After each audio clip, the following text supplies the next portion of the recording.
Hey guys, how's it going? Do you guys want some free IRs? They are linked below. They are from a Celestion V Type speaker. Not to be confused with a V30, a vintage 30. The V Type is a different beast. And that speaker is inside my Fame 1x12 cab. Now I'll put a picture up. It's a very small cab. You know, it's only a little bit bigger than the speaker itself. And I captured some impulse responses with the B906 dynamic mic. It's a good all-round, super cheap Behringer microphone, but it sounds a lot like the Sennheiser mic it's copying. And I really like that sound. And generally, I was just curious as to what this speaker in this cab would sound like in a mix. So I've got a mix for you here, guys. It's something quick, it's about a minute long, and then I'll just break down what's going on.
So all in all, guys, I think that's like pretty good for like how small that cab is.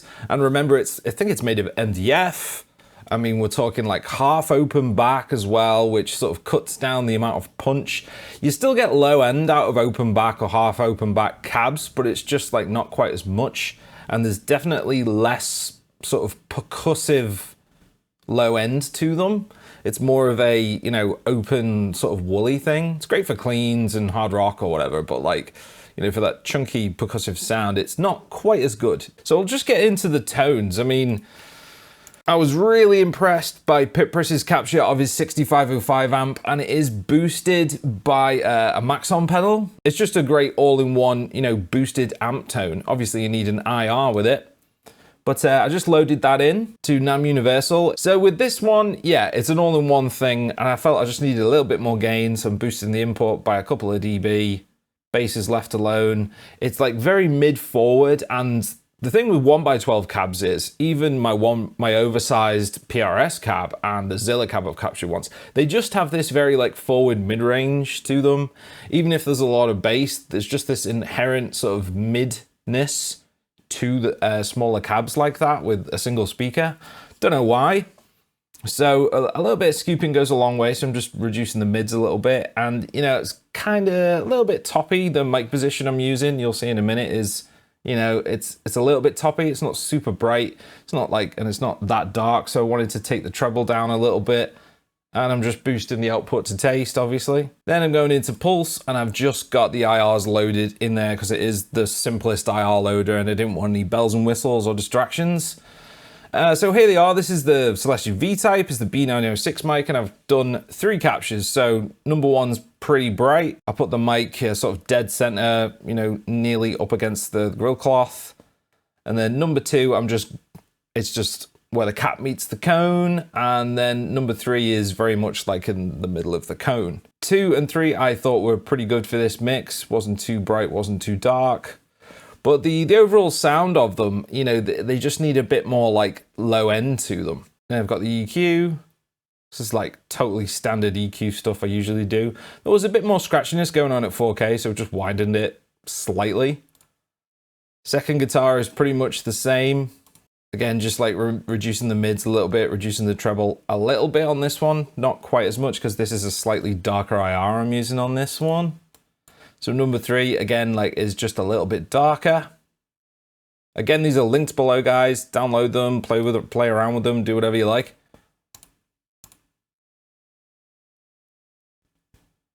Exactly the same EQ there, pretty much. Might be slightly different on the 4K. Then on the bus, I found I was doing like pretty much the same moves here, doing a little anti-sneak trick there. But I made this band dynamic for once, just to try something new. With every mix I do, I try to do something slightly different. You know, at least every few months, just try something new. So I've got this like cut 3K, 3.4K. Sounds awful here, but I thought, okay, let's make it dynamic, see if that actually helps. And making this dynamic, yeah, it definitely helped with the last sort of, what, like 4 or 5% of the guitar sound. Just listen to it. I'll solo out the guitars so you can hear what's going on.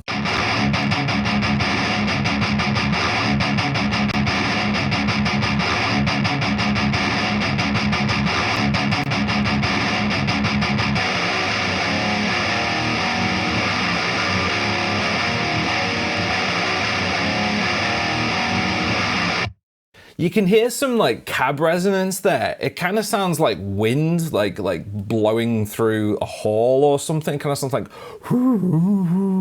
which when the guitars are soloed, you can hear it, but in the mix, it wasn't that bad. So I kind of just left it in. Like, remember that, guys, like soloed guitars, yeah, you can get them sounding great, but do they work in the mix? And the problems that you might hear soloed, do you hear those problems in the mix? If you don't, just leave it alone. Now the lead guitar, I went with something a little bit different, so it's another sort of all-in-one capture. This is a custom audio amplifiers capture from a YouTube channel. The guy's name, I don't want to pronounce it. He does a lot of great videos. The video's linked below, and he was giving away this NAM capture for free. It is very nice. Nice high gain sort of modern mid-forward thing. It sounded good for a lead tone. Very little tweaking going on, just a little bit more gain. Crank the input a little bit.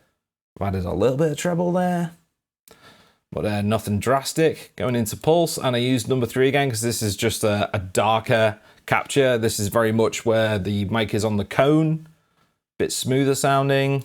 EQ, nothing crazy out of the ordinary, but I did boost, yeah, around 900, like 1K, just to get a bit more of that vocal mid frequency out of the guitars. But I mean, you know, it's only a slight boost there.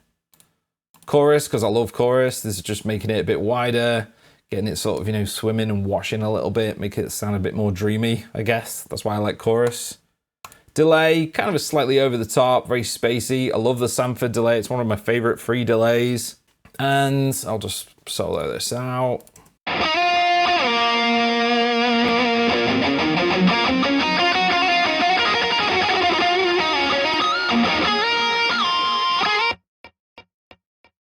I mean, it's very sort of like, you know, an 80s or even kind of 90s lead tone, kind of like slightly scratchy, kind of like squawky sounding, but in a good way. It's like not too honky or whatever. It's just got that kind of less smooth, less polished, you know, modern sound to it. The bass, you've seen it all before, guys. I've broken this down a gazillion times. You know, you've got a super scooped, bassy, sort of, you know, Sans amp sound. And then a parallel distorted track, and I'm using the guitar Sans amp copy, no amp. Gone through this stuff a gazillion times, got loads of videos on it. And it's EQ'd the opposite, kind of like just the mid frequencies. Play those together and it sounds huge. Now the drums, Ultimate Heavy Drums, just, you know, one of the best modern drum kit libraries, and you can get a lot of old school sounds out of it. Yep, Josh Middleton just absolutely nailed it. It's fantastic. And it's pretty tweakable. I used the modern Metal Kit 2.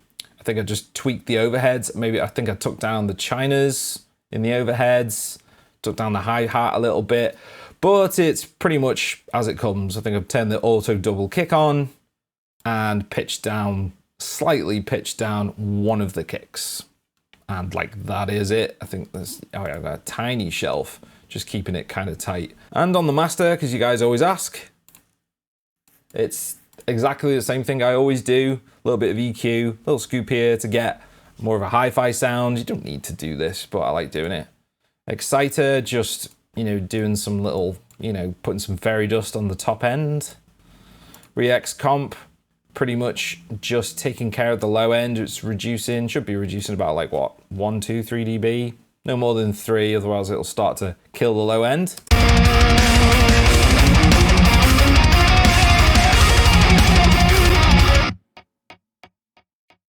Yeah, I love that trick. This is just boosting level. It's not compressing at all. I should get rid of this at some point, but you know, old habits die hard. Event Horizon limiter clipper. This is the most transparent limiter clipper out there. Yes, it's got a terrible UI. It gives you almost no feedback. And if you crank it, it sounds terrible. But if you just like keep it reasonable, like I'm maxing out at minus 10 before this. So yeah, around here, it just sounds great. And it doesn't destroy your transients or anything. Master limiter, this is catching peaks. It's like super fast, you know, totally transparent. And then I'm going into Mojo, which just makes the mix basically explode out the speakers. It just makes everything sound a bit bigger and a bit more like polished. You know, I don't know what it's doing, but again, a terrible UI. Yeah, I get it. This isn't Flatline. This isn't Pro L. Like, what the hell's going on here? It's just one knob with no feedback, but damn guys, this really sounds good. This is Mojo by Air Windows. And then Restream going into OBS. So that's about it, guys. I mean, grab these IRs, see what you think. And I'm really loving these. Let's just like listen to them soloed again.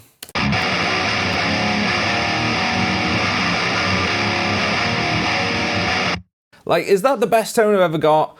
Not really, probably not even close, but in the mix, like I'm really happy with the way it turned out. With the drums slamming away and the bass growling away, it just has this like size to it that I was quite impressed with. Yeah, again, just experimenting, guys. You know, this isn't like an official like new IR pack from me. I mean, it technically is, but like, you know, just grab these, see what you think of them. Totally free down below. Don't take things as gospel. You know, sometimes a 1x12 open back cab can sound pretty good in certain mixes. Like this metal mix, it kind of works and it sounds a bit different.